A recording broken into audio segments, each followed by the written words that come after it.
give me one shot here on a blue chip stock, believe me, Kevin, the only problem you're gonna have is that you didn't buy more. Nobody knows if the stock is gonna go up, down, sideways, or in circles. What's going on, NBA draft fans? Your boys are back. The Wolves of Ball Street, your favorite draft analyst, the Draft Tag NBA Draft Podcast, back after a little vacation after the NBA draft, after the NBA Summer League. And we're back today with a fresh new episode to kind of kickstart us into the 2023 NBA draft class. But before we get started on that, Albert, what was your impressions of the squad when meeting together at the Vegas Summer League for the first time? First off, it almost feels weird. We haven't done this in so long. But obviously we're pros, Corey. It's in our blood. We know exactly what we're doing. Meeting everyone was great. I mean, we've met before. I've already met Rucker like 3 times, but yeah, meeting Draft Deeper Nathan Gruber for the first time was quite the experience, right? Nate Agar Johnson was unbelievably hilarious the whole time we were there. So it was awesome, man. It was a great experience. I'm excited for us to do more of it. Obviously next year, or sometimes maybe we a whole crew together somewhere. Maybe it's not Vegas, it's in Chicago or New York or LA, but I'm hyped for it. I'm excited, and I feel refreshed and ready to go. It's like technically this is like the start of season 3 for us, right? This is technically the start of season 3. I mean, we started in the middle of the 2020 season. I think our first episode was like February of that cycle, maybe 2021 is that rather. Right. And then we did all of last year, and now we're kickstarting 2023 in a big way with I think somebody who has been one of the most sought after prospects, one of the most hyped prospects of the last 20 so years, in Victor Wembanyama, the French prospect from Le Chesney. He's 18 years old right now, listed at 7'3", 230 with a reported 7'9" wingspan. But Albert, if you look at the picture of Victor Wembanyama, Chet Holmgren, Jaden Ivey, Zach Edey standing next to each other at the FIBA tournament, and Zach Edey is a legitimate 7'4", a guy who I watched in person last year with Purdue, and is just one of the most ridiculous, ludicrous looking human beings I've ever seen in person. And he's a legit like 7'4", and Victor is just like towering over him in this picture. So he's listed at 7'3", but I don't think that does his height justice. I really don't. I think he's probably taller than that even, which makes some of the things that he does, even crazier. Who knows what his true wingspan actually is?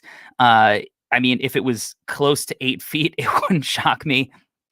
But Victor's an interesting prospect because he is a kid who, at just 17 years old, was playing in the second best league of the world, in the EuroLeague.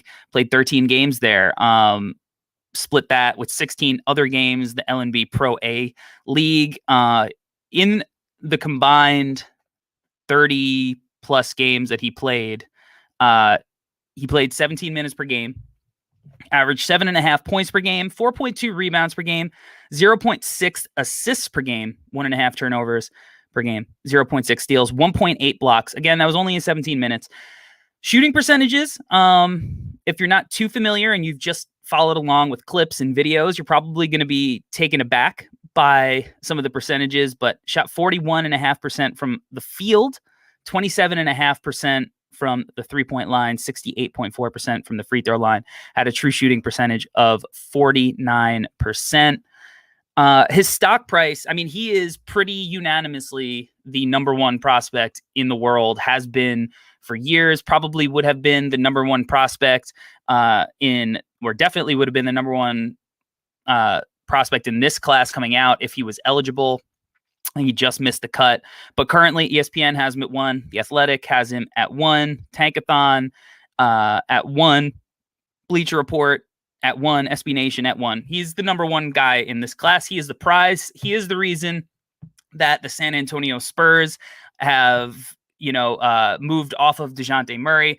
He's the reason that a lot of these teams are going to be in a true tankathon to the bottom. The prize is the, French mind-flaying freak, Victor Wembanyama in this class. So, Albert, I ask you, as always, is Victor Wembanyama stock price too high, too low, or just right as the number 1 prospect in this class preseason? As we record this in July, is he worthy of this ranking? I mean, according to some people on Twitter, you might think that Victor Wembanyama is too low at number 1. I'm not of those people. I think it's just right, I guess. Corey, I would say this, and I say this honestly. I think I'm not there yet where I'm fully ready to be like. I honestly don't think we're top 10 for this class yet. I still need a lot more time. I still need to watch a lot more tape. And I really did enjoy my time off a little bit. I did kind of step away from college ball and international and everything. But when you said you wanted to do the Victor episode, I dove head first, and now we're here. And I am going to say that it's just right because he is 17 years old. But the caveat, though, for me, Corey, is the whole time while I was watching his tape, the only thing that kept going through my head was I kept telling myself that he's 17. And I don't know if that's a good thing, because there were some things that he needs to work on. But every time I would pinpoint the thing, I'd keep telling myself he's 17. Then eventually kind of get like, you can't keep saying that he's 17 for every little thing. So anyway, for now, I think 1 is just fine and it makes sense. But I think there's a very real world where that may change. Last year at around this time, we said Jaden Hardy was number 1 guy for both of us, and that changed drastically for us. So for now, yes, but that could change. I think that's an appropriate way to approach it, having an open mind, because I mean, look historically, like you mentioned Jaden Hardy and what we thought of him preseason. I mean, even if he wasn't the consensus number 1 guy, I think he came in at number 3 on the draft IPO initially. Greg Oden was a can't miss, no brainer number 1 prospect, right? A few years ago, it was Zion Williamson was the can't miss, no brainer number 1 prospect. This isn't a conversation. We love Ja Morant, but it's Zion.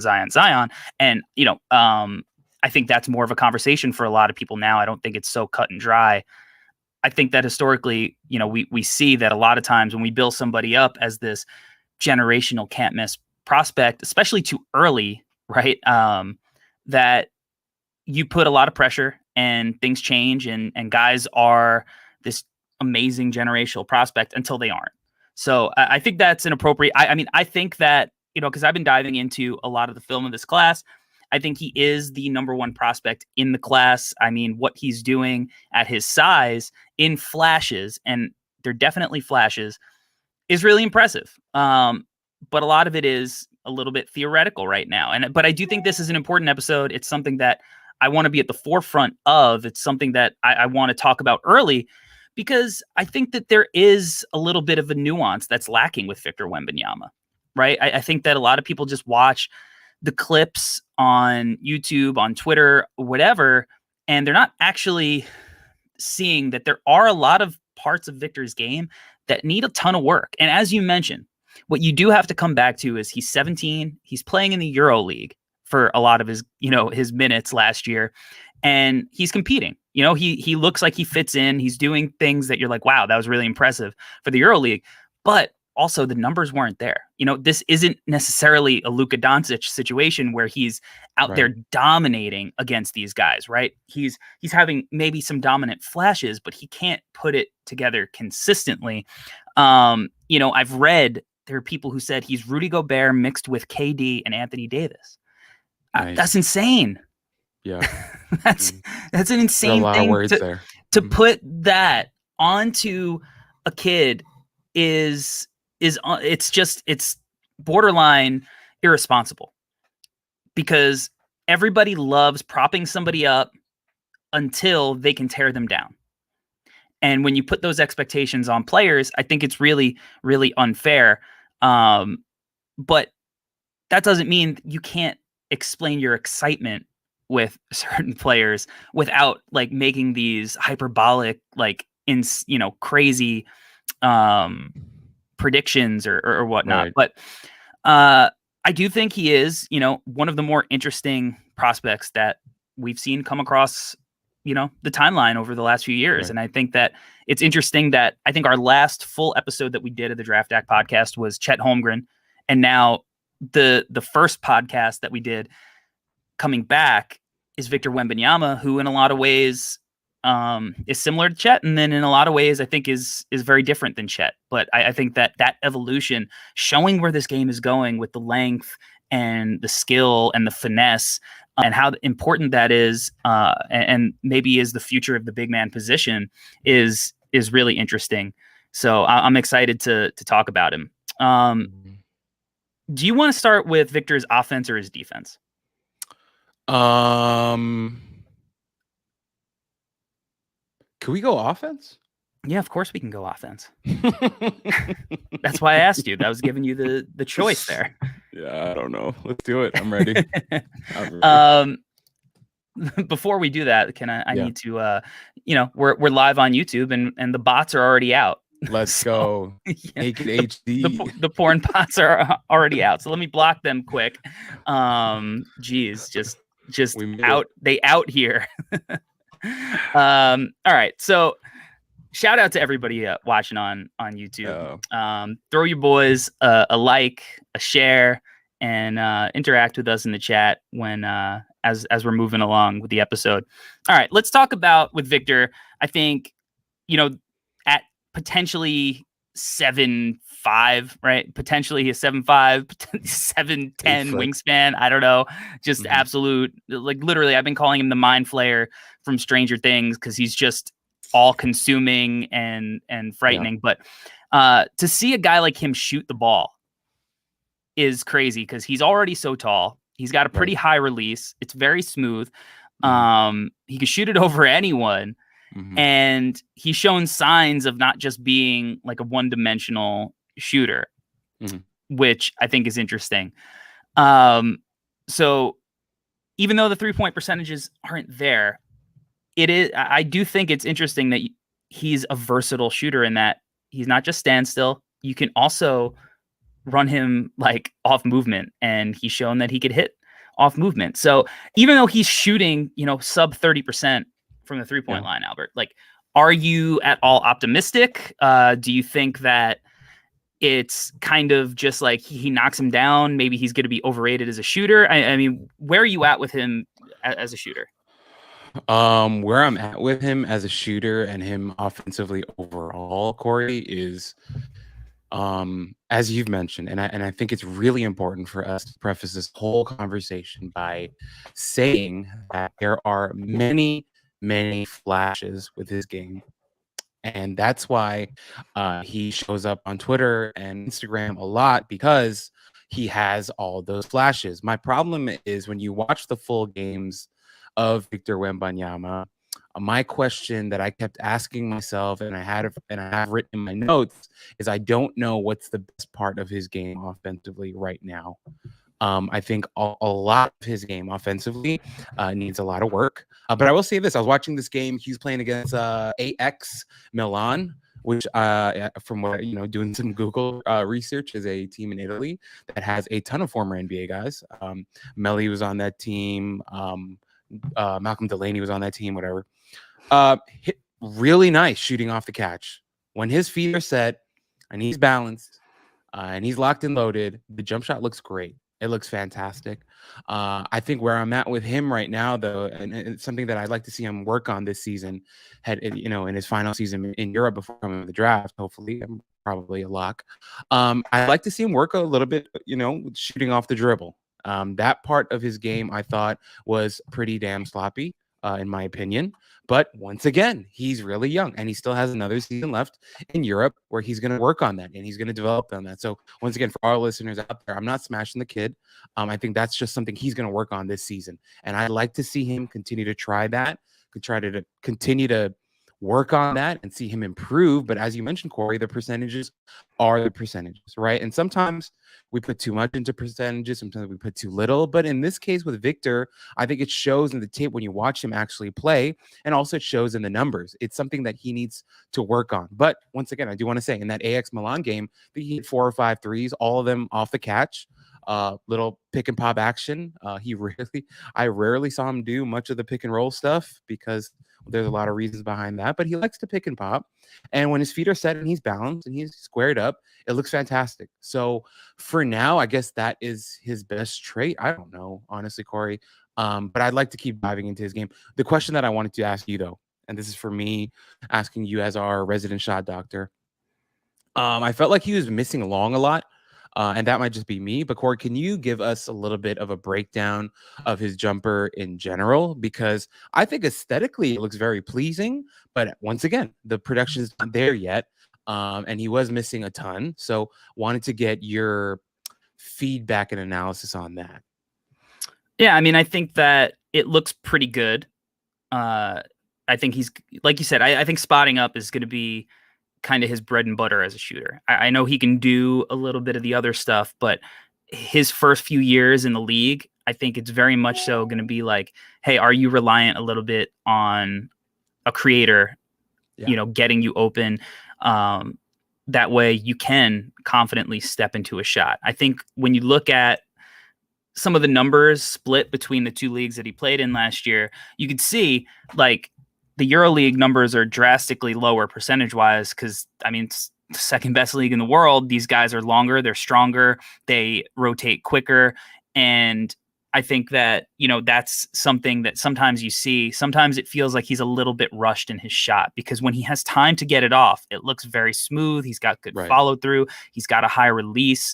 I do think that there's something like, and it's so slight, but his release is almost a little, even though it's high, I wish it was like a slight bit higher. Okay. Like it's like a little bit by his, like the top of his head, but it feels like he could go a little bit higher. And if he did that, it would look a little smoother, but his hand is so big. And when you see him wave goodbye to the ball, like he's got good follow through, you're just like, oh my God, like, how do you shoot the ball when your hand is that large, even just in general? But so I think, like you said, that's going to be his kind of bread and butter, keeping the game simple. Because I think he needs to keep the game simple. I think when you have people calling him a mix of like KD and Anthony Davis offensively, it puts all this pressure on a kid who his offensive game is developing so much still. Like he's far from a finished product. And I think he's far from playing in a role that is going to mirror what he does in the NBA. Yeah. And we're not going to see that for years and years. Right now, he's showing all these flashes of tools that you're hoping could consistently be parts of his game, but I think he's going to get rid of some of those aspects. I think he's going to keep some. I think the spot up shooting, the pick and pop stuff, that is going to be something he keeps. I do think that he's going to be able to shoot off movement at times, like if he's on the wing and you can run a hammer action and get him down to the corner and he could knock down that shot. He'll be able to knock it down with a hand in his face. And I think that eventually that could be something that's not necessarily a weapon, but something that you can bring out of the arsenal every once in a while, and just to keep teams on their toes. And especially I like that. I think when you get guys like him in the corner, if he can knock down those shots, especially off of movement where guys are going to have to close out on him a little bit harder, he's going to have, that will allow him to like pump fake and basically take like one dribble and finish at the rim where he's just attacking in a straight line. You mentioned like you don't necessarily know if he's going to be a guy who's creating off the bounce all that often. And I think that that's why he's moving to a different club next year, is because he wants to show whether or not he's capable of that. So we'll see going forward. There were times where it looked really, really great, in these flashes. And you're like, oh my God, I see the flash. And there were times you're like, that's a disaster, there's one possession where it actually ended up in a foul. So the basket didn't count because the shot didn't count, but he like double crossed somebody on the left wing. And you were like, wow, like for a guy who might be 7'5", for him to handle the ball with kind of like some shake like that, that's crazy. And then he gets it up. I don't think it counted. again, because it was like a foul on the floor. But there are also times that, and I kind of feel like he's like a kid who is just got his training wheels off and is learning how to ride a bike without training wheels for the first time. And even when you get it for the first time, you're kind of like rocking a little bit. You're kind of, it's not as smooth as when you've been riding the bike for, 10 years and you could just hop on and it's really, you get a smooth ride. It's a little bit jerky and awkward and his feet are weird. And I think that, again, it comes back to he's 17. Right. And it's like, think about kids that are that tall and how awkward they could be. Right. Just like when you're like growing into like a 6'4" body, 6'5" body, and you see kids and you're like, oh my God, they're so awkward because they're growing into their body. Their feet haven't caught up yet. Now imagine that when you have a kid who's 7'5", potentially doing that. So there are times where even when he does something spectacular, it looks a little awkward. I think that's going to level out a little bit. I think it'll get better. Like I think that he'll learn to grow into his body and he'll find movement. He'll figure out how to move to where it doesn't look so weird. And especially as he, just naturally puts on a little bit more weight, he's not going to, maybe the speed of the game isn't so fast. And now he's moving at a pace that will allow everything to look a little bit smoother. Yeah. I think that we're years away from that, but I do think we'll get there. But I don't think that the like face up from the perimeter stuff is something he's going to be doing a ton of. I think when he does that, it does look awkward. It does. And, he's also, talk about skinny, like he's not really like Chet, where Chet like is not afraid of contact. Like Victor doesn't really love the contact all the time. So, when he does drive, he's looking to avoid it. He's looking to go underneath and finish with length and whatnot. Right. And I think that, that's a part of his game that I just don't know how big of a part of it's going to be, especially because the NBA game is so perimeter oriented that it's like, I don't know how many possessions he's going to be getting at the top of the key. And it's just like, go create a shot. I don't know, maybe a ton. But what I will say, I do think he has a go-to move. I don't know if it's a good thing yet, whether he has a go-to move, but I do think he has a go-to move. I think that he's very smooth. And because he's so tall, because of the high release, his turnaround fadeaway, he gets off over everybody. And there are moments like he hit a ridiculous one in the USA-France game over Patrick Baldwin Jr. Again, his feet looked weird. He hit a bunch of them, in his pro season overseas. He feels comfortable getting to that whenever.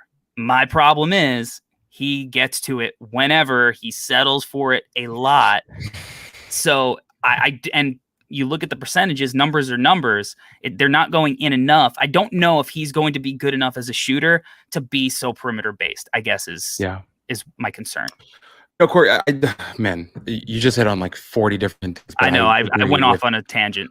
No, but I agree with all of it. And I kind of want to piggyback that thing that you talked about the awkwardness, which I could not agree with more. And that's something that is very common too. And like, I hope our listeners don't think that we're just pinpointing about this. I just talked to Jalen Williams about a month ago, and he was talking about how when he went through his growth spurt, there was a lot of awkwardness that he was still figuring out even at Santa Clara, even up until he was getting drafted. And we saw that in Summer League, how his game in Summer League looked drastically different even from his junior season at Santa Clara. He was going up and yamming on people constantly in Summer League, right? And that's something that a lot of people said, like, oh, at Santa Clara, like, oh, he measured well at the combine with his athleticism, but we didn't see that in college. And then Jalen Williams was like, cool, yeah, I was figuring that out here in Summer League. I'm going to show you some of that, and he just dunked it on everybody, right? Yeah. So that awkwardness that you talked about is very, very common, and it will take time. And also, he's just freshly minted, like 18 or whatever, right?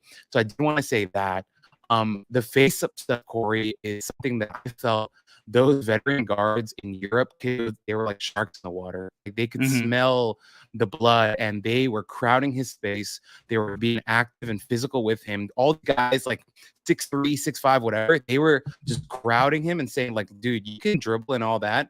You can try everything that you want, but we're here. We're going to get low, and we're going to make it really, really difficult for you. Right, that game against AX Milan, dude, both offensively and defensively, I felt like guys like Delaney and those like the veteran guards they had on that team were really giving him a hard time. right? So I agree with you on that. And then what was the final point that you made? Oh, the his signature move, Corey. And then like overall, the physicality in general shows in almost every aspect of his game. We're going to talk about his defense later, right? But like I had a really hard time ever finding any possessions of him boxing somebody out, which people forget is an important part of defense, right? Rebounding and boxing people out is very, very important. He doesn't do a lot of that. He set some of the ugliest screens, like really, really strange, awkward screens that were not very effective as well. But once again, he's got another season in Europe to work on that. And I really do hope. Now we live in a world now where supposedly certain athletes don't watch tape and they have to have certain things written into their contract to watch more tape. But I'm excited for Victor, hopefully this offseason, to watch a ton of tape and to see the different areas of his game where he can develop. And also, Corey, from last season to this upcoming season in Europe, his body may evolve even more. He may get even taller, but beyond him being tall, he may add 5-10 pounds of muscle. Who knows, right? So I'm excited to see how that develops. From what we have and what we can see on tape, there are clear areas of his game where he needs to improve 100%. So I back you up on everything that you said, and I'm not just here to be a yes man, but I saw it on tape too. Kid is he's still a ways away, and that's not a bad thing. It's expected at that age. And you know, to be clear, when we talk about people who we need to work watching film into their contract, it's Nathan from Draft Deeper and on the No Stealings team. We had to Nathan, you can't just go off vibes. You gotta watch the film, man. So we put in his contract, and now he's truly become a great scout after that little contract thing that we gave him. I want to touch on the screening because he doesn't set good screens. And what I've learned, so just learning how to set a screen, I guess it's a lost art. I don't know. It's like so much of the NBA is pick and roll based, and basketball has become so pick and roll based that it's like, how is this not one of the essential skills that we are teaching kids? And like, look, screening's nuanced. Right. It is not just you set a screen and that's it. Like you roll, whatever. Like you have to learn how to slip screen and go screens and double stagger and this and that. And there's so many different things that you do. But setting a screen, the most simple aspect of it is you just have to fucking hit somebody. Yeah. Yes. Just make some contact. It opens everything up. Otherwise, you're just in the way. All you're doing is bringing a second defender, and you're just in the way. So I do want him to get tougher. I want him to embrace physicality because it's something that I don't think he does enough is embrace physicality. At least on the offensive end, because even without that, and I think with an open floor, like he's still gonna have moments because I think he's got really good hands. And I think he's going to have like these moments where like he's this real legitimate lob target with the right pick and roll partner, because all you have to do is just throw the ball up, and he is just taller than anybody. He could jump. He can go get it. He can put the ball in, he'll come down with it. He could finish off that. He could just finish by dunking it. I think that as a lob target, I mean, I think that's where you see the baseline already so much. So like at baseline, he could pick and pop. He's going to be a lob target. And at that his offense is going to be fairly efficient, I think, projecting forward, just because baseline, even if the other stuff doesn't come around and teams are like, hey, we don't want you jacking shots up from the perimeter so often. We don't want you creating. We want you to just play simple and slow and just, simplify your game. At least he has these things that I think are legitimate strengths, but he avoids contact on the screens. He does. No, big time, dude. The game that came to my mind the most that I wrote in my notes is I watched a ton of his French stuff, because I feel like sometimes EuroLeague can be like, it's so intense. It's just like the Champions League in soccer where you're playing the absolute best teams. So I felt like it could be a little daunting for 17-year-olds. So I just kind of wanted to see a lot of games of him just playing in his home league, right, in the French league. So there's a game they're playing against Cholet. I hope I'm pronouncing that wrong. Yeah, I can't. My French is not I took like 3 years of French and I'm still not confident. But Cholet, and they have this big dude. I don't remember his name. I think his number was like number 8 or whatever. He was extremely physical with Victor, and you could clearly see on screen. I was not in the Stocky building, dude, right? obviously. Like bald, Yeah, stocky. Yeah. exactly. He was being very physical with Victor, both offensively and defensively. Like, on the offensive side, this guy was going right at Victor, hitting him with jab steps, pump fakes, head fakes, everything, and he was really giving him the work. And defensively too, he's putting his chest into Victor, and it frustrated him, right? But I do want to say once again, like as a 17-year-old kid with his physique, I can understand. But the thing that I kind of wanted to correlate all this to, Corey, is that I don't know if it's just because of his age and also his frame, but many times when people would get physical with him, it would frustrate him, and the frustration led to a lot of mistakes, especially defensively, where I felt like he would get frustrated and he just started flailing around. And we'll talk. Let me kind of pump the brakes there because I've done that later. But overall, Corey, I do agree with you.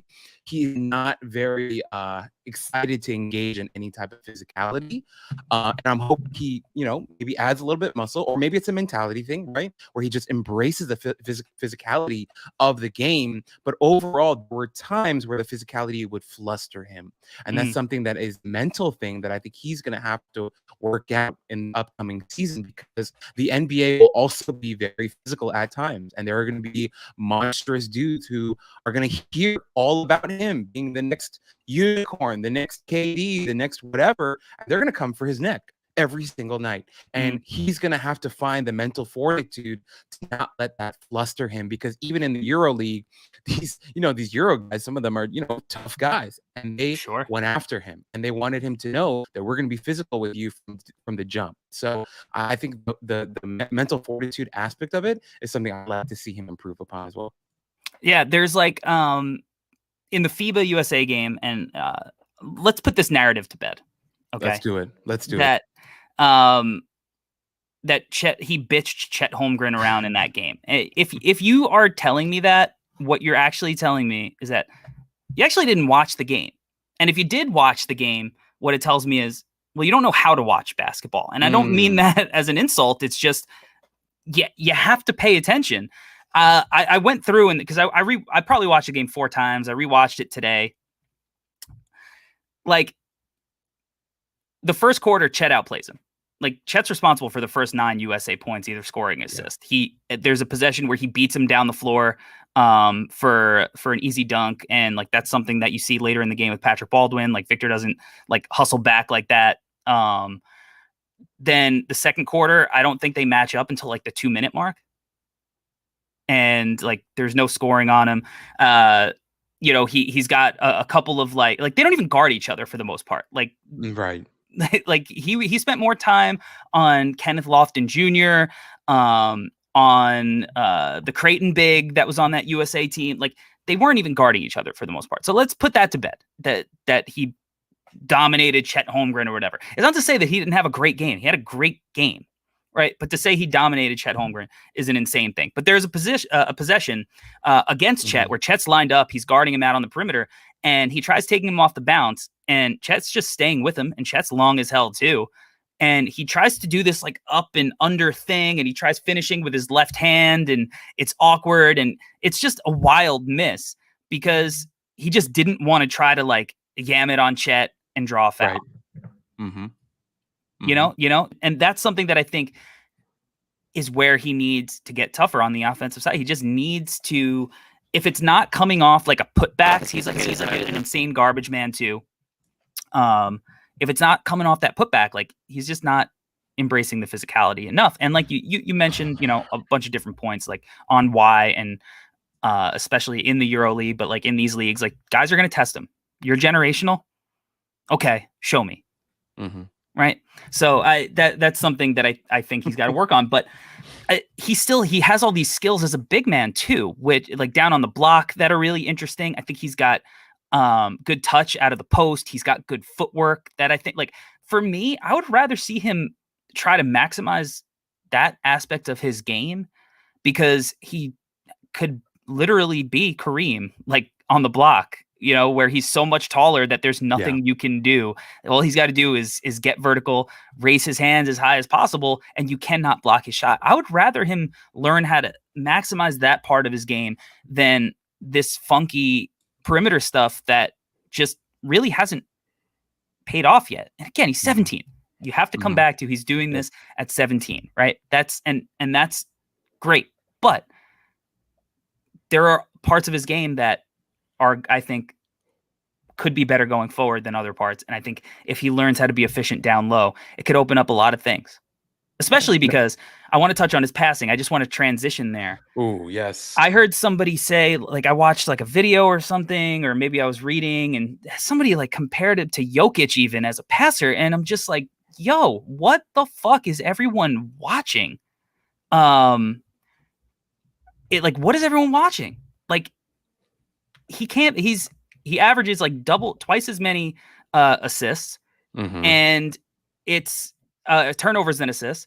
So it's just, his passes are wild. He's sloppy with the ball. He's tall. He's much more of a one pass away kind of guy.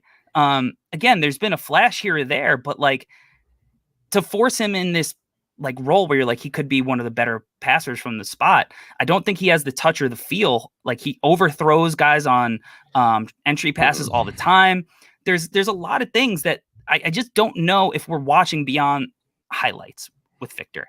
Corey, I literally could not agree with you more. That was the one thing that I wrote in my notes in all caps. Like, look, there are a couple possessions. They're playing in zone, catches in the high post. He makes like a nice little pass to the weak side wing. Guy hits a three. Cool. That's a pretty basic read. A lot of high school guys make that pass very easily. Corey, I'm sure a lot of guys on your team that you coach can make that pass. I don't find that as an advanced read at all. Yeah, hopefully. Sorry, hopefully. Okay, fingers crossed. But Coach Tullibo will coach him up. My thing is, like, that doesn't feel like an advanced read. My problem is, Corey, and I loved what you just said, he does not have half the touch on his passes that Jokic says. Not even half. It's not even a quarter. It's not even a tenth. It's correct. All of his entry passes are disgusting. They're really, really bad. As you mentioned, he overshoots a lot of them. The velocity on them are kind of all over the place and not really catchable for the I really should have written down all the times that I saw him just absolutely throw a pass that's uncatchable to his big, right? That was with him, paired with him. And also, we haven't even mentioned, it was just totally beyond me. I did not realize that he was playing with the Antetokounmpo brother. Costas, right? Yeah. Watching the tape, I was like, oh, hello. And it wasn't that impressive. So I get it why he's playing there. But it's the passing's just not there. As you said, a lot of one pass away, basic stuff. But for me, it was like just looking at the level of the passes that he was making. None of that would be stuff that we're writing in our notes. Like, oh my God, like, did you see that pass? It was like, all right, cool. Like, you made a basic read. Not to toot my own horn, but I feel like you and I can make those passes. A lot of them. It's the stuff that I was seeing. So, well, maybe in my rec league. Yeah, exactly. Not in the NBA for sure. This is me in my Korean church league is where I'm going to be making these passes, where I'm Sean Bradley because everyone's shorter than I am. But yeah, I'm with you, Corey. Nothing's that advanced to me yet, but who knows, right? Can it get there? No, I actually don't. You know what, Corey? I want to say this. I don't think he ever gets to being a Nikola Jokic passer. And if people want to come to my head for that, it's fine. I just don't think that'll ever happen. Honestly, well, one, Jokic is the best passing big man of all time. Yeah. I will promise you he is he has not shown any flashes to do that. Can he be an adequate passer? Sure. Yeah. But he hasn't shown anything to me that it's like he's a special passer. Right. Nothing. None. He doesn't, there's no like crazy like short roll reads where I'm like, whoa, that was nuts. Like he's shown some flashes. Okay, that are good. Yeah. That are good. But I'm not running my offense through him. He's not even Trevion Williams, dude. No, he's not. Shout out Trevion. The thought of him in Golden State's kind of split post action. I love the thought of that. I hope he makes the final Warriors roster. That was kind of the spot we really wanted him to go to. Before we transition to defense, shout out to the chat. Throw your boys a like. Throw us a share. Shout out to everybody watching along live. Just want to clarify for our boy Rain Gibbs, who watches us and shows support all the time. who said it's a bit disingenuous to say Victor didn't get a few buckets on Chet in that game. Absolutely. He did. There was a beautiful post move where he showed his footwork and touch, which is, again, why I want him to expand that part of his game. He came over the top, finished over Chet because Chet didn't box him out on on a possession. But there is a narrative built around that game where it became Victor versus Chet, that when you mention it, it's like, oh, Victor dominated Chet in the game. And it's just not true. It's just not true. And it's mostly not true because they weren't even really guarding each other all that much. They just weren't matched up. So it's not to say that Victor didn't have positive moments against Chet. That's not true.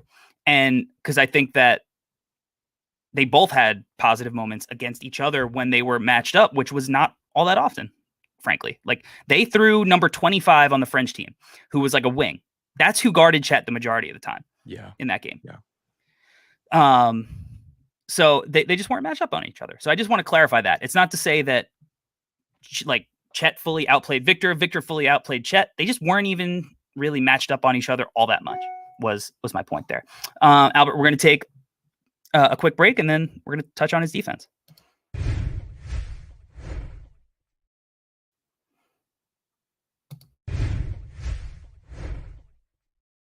All right, and we're back to talk about Victor Wembanyama's defense. This is the stuff, Albert. This is where there's room to get really excited. This is where he's going to be, as our friend Rain already said, Victor's defense is a lock already.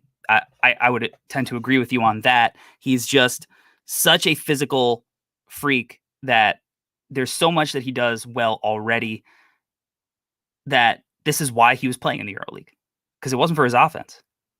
This is why he was able to play in men's leagues, have the effect on games that he had, because he is a great defender, and he could be a special defender. I think that, he's going to be a perennial Defensive Player of the Year candidate for the amount of time that he's in the league, once he's fully matured as a player. So we should start with this rim protection, because when you're that long, that tall, have that, high of a standing reach, you want to know, can you block some shots, right? And this dude he can block some shots. Yeah. No, Corey, like, we've been, I think, on the offense side of the ball, we had critiques, right? We had areas of improvement for Victor, right? Defensively, I'm also going to have some critiques and some areas of improvement for Victor. However, the raw talent and the raw measurables on this guy already have him being a pretty goddamn good defender. He can block some shots. Like, that's something that he is quite good at. He enjoys it quite a good amount, and is going to be, I think, the marquee skill for him for sure. Now, we're going to get into some of our gripes with him as a defender, but at the very base level, he's going to be a very effective rim protector for sure. Yeah, I think he's got good instincts, good timing. Yes. He's agile. I think he could be jumpy, as most young bigs can that are trying to block shots. But there are also a lot of times where he does stay on the ground, and he just is so long that he can just, put a hand up and block a shot. I think that sometimes guys will go into his body, and it's a little bit like the Chet thing, where he's skitty and they'll move him, but he's so long that he can recover and still block your shot. There are times where he could be a little bit slow to react, but then there are also times where once he does react, he's able to react so quick and recover that he can, like, opposite hand turn and send your shot. I think that where sometimes you do see a little bit of feistiness from him are on some of these shot blocks, because there are a lot of times where it's like he's very cool, calm, collected, poised, and sometimes you're like, well, I wish you played with a little bit more fire. But then on the defensive end, there are times where, even though he has that same poise, when he blocks a shot, there's a little bit of badassness that comes out. And I think, again, you come back, he's 17. maybe he's a full-on badass when he's 22. Maybe he realizes fully his capabilities, he matures, he grows into his mentality, he becomes a man, and he's just like, I'm a fucking monster out here. Like, you're not getting anything to the rim. So we'll see. I think he's shown enough flashes of that feistiness on some of these shot blocking attempts. No, I'm with you, dude. I think it's very much like that whole like animal instinct, king of the jungle, let me exert my dominance type of thing. Offensively, yeah, like on dunks for sure, you'll see a little flash of that, but he likes blocking shots. I think it's something for him that he actually really enjoys doing, and he's pretty goddamn good at it. I'm with you though, Corey. I think when you watch him kind of one-on-one in the post guarding these big physical old guy strength Euro bigs, there is a jumpiness to it because I think a lot of those guys are very savvy with the head fakes and the jab steps and like they have a lot of tools in their toolbox when it comes to their post game. And I think for Victor, because he knows that he's a little bit weaker, he can be a little jumpy towards those moves, right? And he tries to overcompensate a little bit, try to take that step a little bit quicker to stay in front, whatever. So he can be a little jumpy, but as we've mentioned, Corey, like the length makes up for a lot of it. The anticipation makes up for a lot of it. And the desire. There is that animalistic instinct for him that he wants to go and get those blocks. So it does make up for a lot of those little 17-year-old mistakes. But as we mentioned, Corey, if once he starts to fine tune that and clean that up a little bit, we're talking about a very scary defender for sure. Yeah. And I think that one of the areas where he needs to improve a little bit, and honestly, it's maybe something that just happens as he gets more comfortable with his body.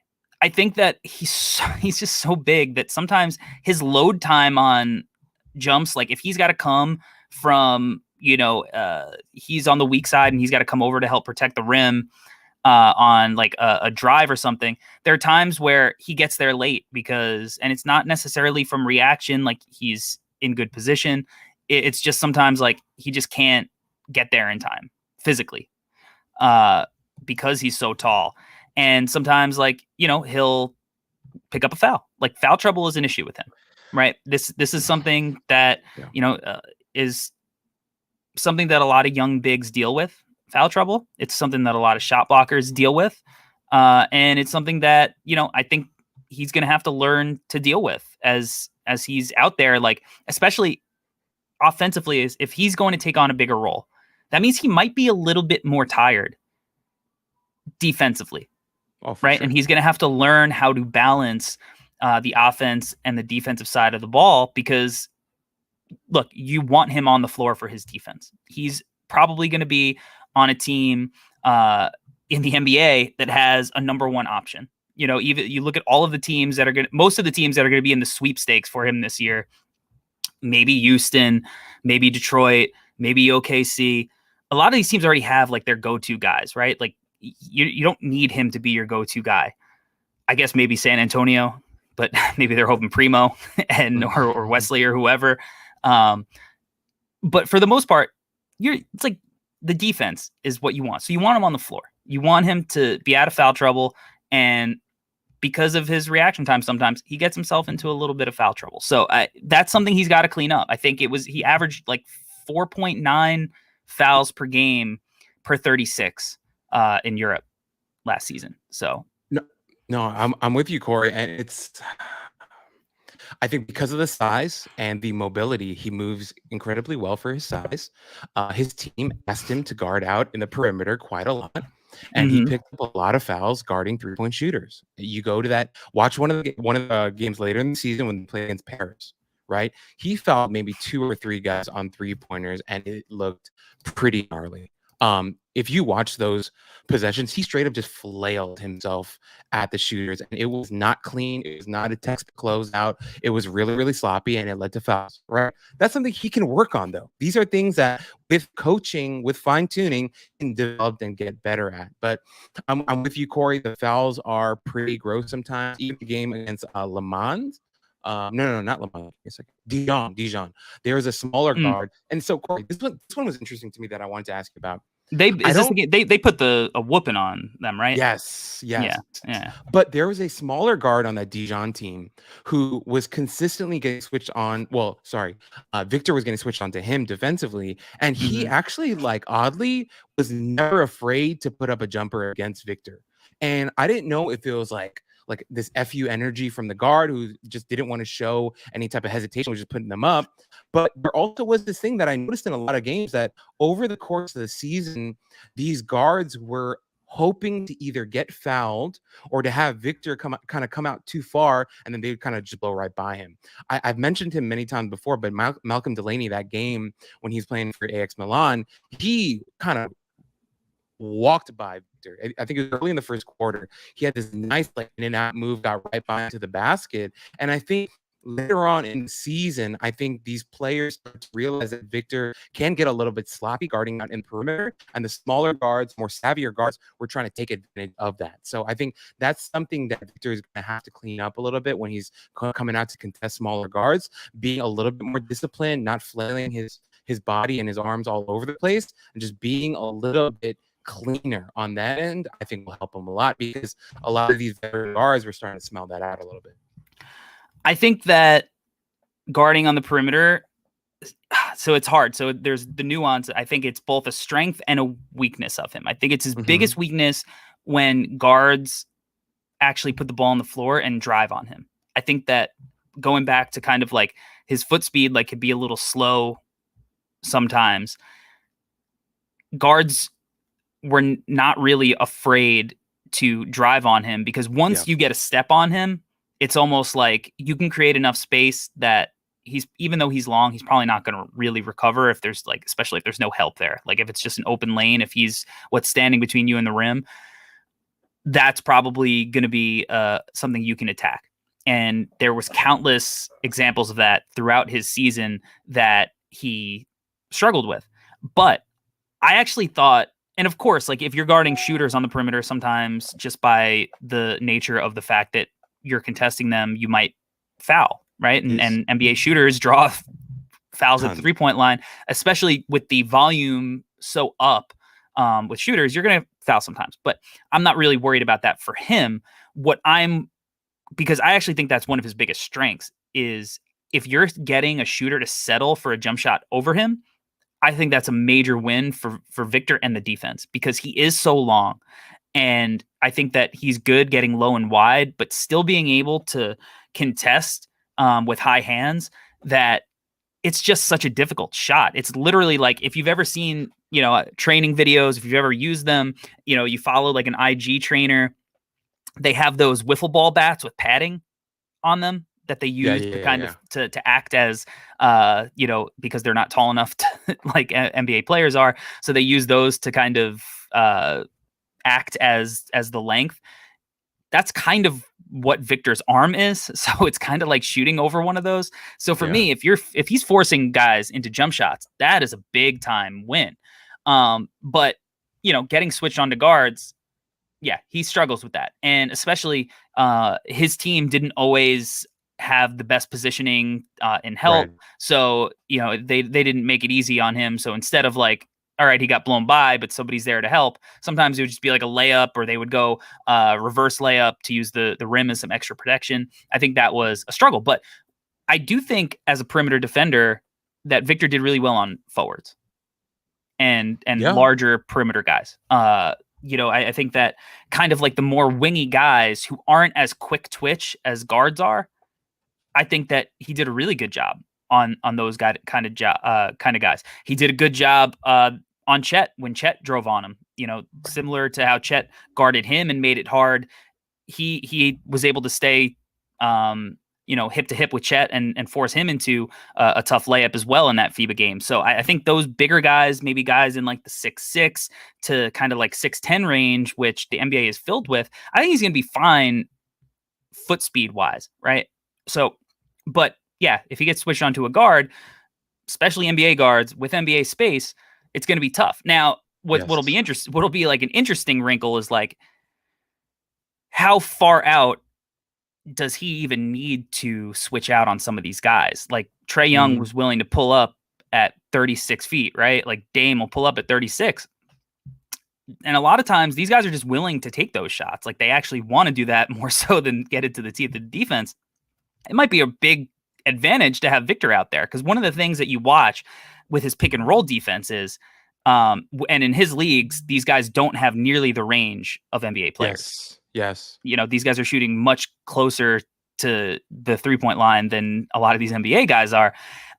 He's able to pretty much stay at the free throw line when he's playing drop coverage and still contest at the level of the screen, which is crazy because most bigs kind of have to, come up to the level and then drop back to play the cat and mouse. And he can kind of just stand there and with the high hands, contest the shot and touch the big at the same time. So if he's guarding up high, even with some of these guys, he might be able to contest from like the 3-point line on some of these 30-foot plus shots, which, is an insane concept. But yeah, I think that the all the different schemes, I think he projects well in these NBA schemes, because I think he could switch as well as somebody his size possibly ever could, especially against bigger guys. And as the NBA keeps trending up size-wise, I think that'll be to his benefit. And I think he's tremendous in drop. He plays the cat and mouse. He'll get back to the big when he hits the roll. He could stay with him. He flips his hip. There's a lot to like there with his scheme versatility. No, I'm with you. And I actually, Ring Gibbs in our chat just wrote, should Victor be trying to guard on the perimeter a lot at 7'3"? That should just be a plus, right? And no, I agree with that. I definitely do think it's a plus. And I wasn't trying to say that he can't do it or that he's bad at it. I think it's just a little bit more discipline is what I'd like to see. And I think he's going to get there very easily. Like even in this next season in Europe, he may grow leaps and bounds at that just from watching some of the tape that we're watching. He obviously has the same access, if not much more access to his own tape. And I think that's something he's going to clean up. But for sure, Corey, I'm definitely with you. Like the length and stuff is unbelievable with him. And as you mentioned, the drop coverage stuff is unbelievable. And he's huge. He's absolutely huge. And I definitely think he's going to be able to, once again, in this next season, be able to work on these things that we're talking about. And we may have a very different conversation in 6 months from now, right? When we're talking heading into the next draft, I might just be like, yeah, cool. So in this last season in the Euro League, he just kind of cleaned up all the stuff that we critiqued him on, and he's an unbelievable defender from day one. Is also a very real possibility with him. But I do think that the youth stuff is there. I do think the flustered stuff is there. That once again, I want to just mention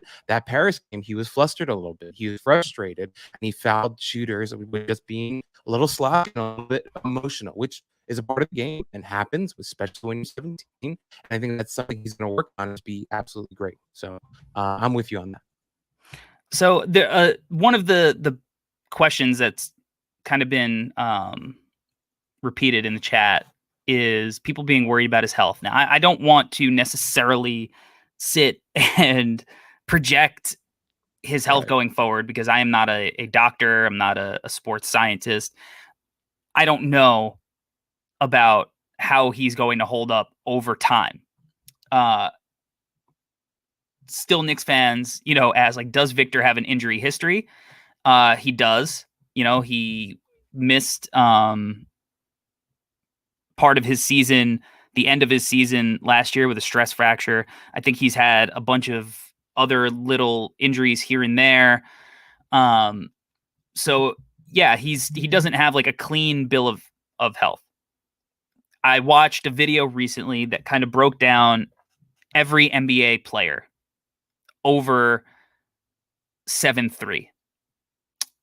And basically what the gist of it was is Victor might be the first guy to be able to overcome the fact that there's been 3 NBA players who were able to play for a long time at a high level in the league without sustaining serious injury. It seems as though the cutoff is 7'7" for a clean bill of health. Once you get to that 7'3" range, it just seems like you get banged up more often. But that's projecting something that is just a toss-up. It's a guess, right? There's no way to know for sure. The NBA is different. He's not going to be banging like he used to. Science, sports science is better. Medicals are better now. Right. Who knows? I don't know. I can't project that forward. So for anybody in the chat asking, I think that it's hard to say. I don't think you would be wrong to be a little bit nervous just because of the way he moves and the fact that, he's had some injuries here and there before. But even with that, he's still going to go number one. Unless there's some disaster, like he loses a leg this year, it's going to be hard for me to see that he doesn't get selected number one overall. But, we'll see. All right, Albert. I'm not going to ask you about specific teams because who knows? Maybe our friends in OKC are, maybe they take a leap. Maybe with these rookies, they take a leap. Who knows? Maybe Houston, maybe they take a leap with some of these guys. Maybe there's a whole different group of teams that we weren't expecting. Maybe somebody gets injured. Maybe they trade off. I don't know. I'm not going to ask for what team gives the best ROI because we're so far from the regular season. Right. But it is time for America's favorite segment. It's time for you to sell me this pen on French unicorn big man, Victor Wembanyama. All right, here we go. First off, I want to say all the you pen companies out there, you guys are really slacking. You're missing an opportunity here to sponsor this unbelievable segment on our show. But here we go. I want to sell this pen on Victor Wembanyama. It'll be our first one for the 2023 NBA draft class, and I want to start it off right. Okay, Victor Wembanyama is a guy who is number one, as we've mentioned 9 million times on this pod already, is 17. Oh, sorry, he's 18 years old now. He was 17 last season when we were playing, but 18 now. And he is a player who is listed as 7'3", might be 7'9". We don't know yet. He's an absolute giant human being who is very athletic. Right, he's not just tall, he's very athletic, he is very mobile, moves very, very well. We're not saying he's an elite athlete, but he's a high-end athlete who moves very well for his size. He's very coordinated. He's a guy who loves blocking shots and playing defense. Offensively, he is growing into his game.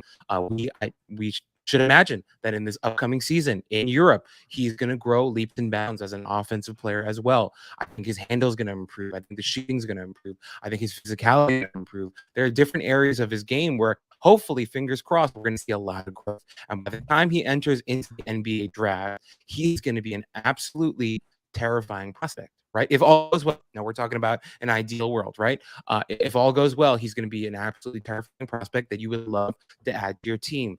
Everyone's talking about the Spurs and them tanking to get there.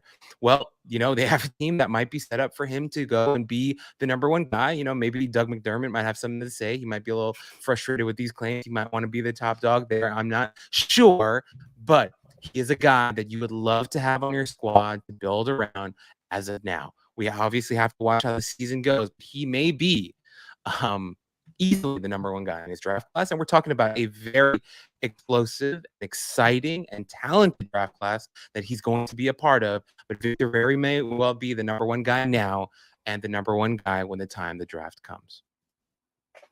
That he might. He is a terrific prospect. I know that, if you've been following Victor, you see mostly praise. You very rarely see talk about any of his weaknesses here. But I think that this episode, what we wanted to accomplish was we wanted it to be an honest assessment of his game. We wanted to come into it and say, hey, this kid does have special talent. He has shown some special things for a prospect of his size. He looks like the evolution of where this league is going. But he's also a 17-year-old basketball player who has things he has to work on. He's not a finished product. He is not necessarily even, like Kevin Durant was, where he was dropping, you just knew that his offensive game was going to translate because he was dropping 30 points a game in college or whatnot. There's, he's had flashes of dominance, but he needs some seasoning, and he's just 18. So this is the year where hopefully we see that game grow. Because if you've been around youth basketball at all, especially when you see guys who are like playing up a level, which Victor's pretty much playing up a level as much as you possibly can outside of going straight to the NBA or even going to the G League, like Scoot. What you see with youth basketball players is they will take massive leaps out of nowhere. Like one day something will click and all of a sudden they are just awesome. And like it could happen in like a summer league or a fall league. It could happen at one point during the regular season. These guys, they're so young, they have so little experience that eventually it just clicks. So that could happen. And he could, we could be doing his, because this isn't the last time we're going to talk about Victor. We're going to do an episode leading up to the draft talking about his game after his season's over. And at that time, we might be like, hey, he looks like Kevin Durant and Anthony Davis and Rudy Gobert mixed together. Maybe we're on the bandwagon there by the end of next season. But right now, we wanted to have an honest assessment of his game, kick off the 2023 cycle with the number one prospect.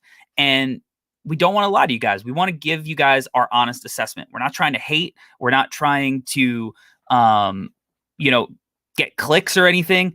We're just trying to be like, this kid's awesome, but he's got stuff he's going to work on. So hopefully this episode makes you want to go watch some of these full games from Victor, and hopefully you can see what we're saying with some of our assessments. But anything that you want to ask us, make sure you hit us up on Twitter, in the YouTube comments.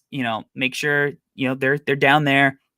Email us, whatever, contact us, and we'll talk, Victor Wembanyama with you, and go in depth on why we feel the way we do, even more so than we did here, if you need further explanations on anything. So in order to do that, you need to know where to find us. So Albert, where can the people find you?